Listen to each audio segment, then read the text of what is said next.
I don't know how many of you have been under surgery, but even with a relatively minor and safe surgery, it can still be an incredibly stressful experience. I recently got my wisdom teeth removed because some of my jaw issues that ended up being unrelated, and genuinely, I don't think I've ever been that afraid, like ever, or at least in a really long time. I went to this place where a guy basically looked at my scans, told me about the procedure and how I needed to prep for it, mostly just not eating or drinking for 8 hours before, and looked at my mouth and stuff and scheduled for the appointment. Apparently, the actual reason why I couldn't eat or drink is that when you're sedated, the surgeons might accidentally touch your uvula, which might be sensitive, and if you've had anything to eat, you might choke on your own vomit and die.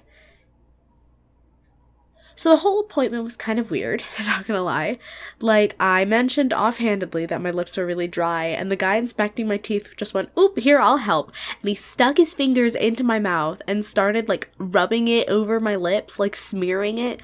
I genuinely cannot tell if I'm over or underreacting about how weird this is. Like, that's weird, right? Anyway, the day of surgery itself, I did as I was supposed to, not eating or drinking because I didn't want to die, and got to the office. I was, like, squeezing my parents' hands hard enough to bruise because I was so anxious. I asked the nurse about an IV on the table because I didn't know that I'd be needing one, and she went, "Oh, you're already nervous. I don't think I should tell you." Which, thanks a lot, you kind of made it worse. I looked it up, and it's just to keep my hydration levels up and stuff, which that would have actually helped me to know, instead of just, like, saying out of the blue. Like, I thought it was like, "Teehee, you might vomit out your organs and die, so this is just in case we need to put you on life support," or something. Anyway, then she and two guys who I assumed to be, like, nurses or surgeons started talking, and my mom, she just dipped. She left at the worst part. I'm not kidding when I say that this is the worst part either. The nurse said, "Oh, I've never done this in the arm before. Your guys' equipment is really different compared to what I'm used to," which in itself wasn't helping. But a second later, she went, "Ooh." What does that mean?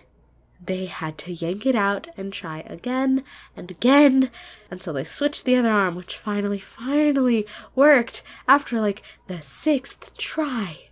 When I get really nervous, I have to do something to keep my mind occupied, which in this case happened to be reciting Hamilton from memory. Look, okay, it helps me calm down. It's nothing to do with Hamilton specifically. It's just the longest thing I have memorized. Anyway, don't ask why I have all of Hamilton memorized. Let's just move on. Thank God the second needle was the anesthetic, and it went into a little valve off of the one that was already in my arm, you know? Everything after that is a little blurry. Next thing I knew, I was post-op and high on painkillers. I've never been that loopy before, so it was weird. And then I thought, videos of silly people on drugs are really funny. I should record my experience. So I took a lot of videos. In most of them, I forgot that my phone was in my hand, and I ended up laughing a lot and also crying because I missed my dog. A lot of this was fuzzy, so I wouldn't remember most of it if there weren't, like, actual literal video evidence. It was mostly about my dog, Tobias. Moral of the story, get anesthetic before surgery if possible. Also, don't tell your patients if you don't know what you're doing.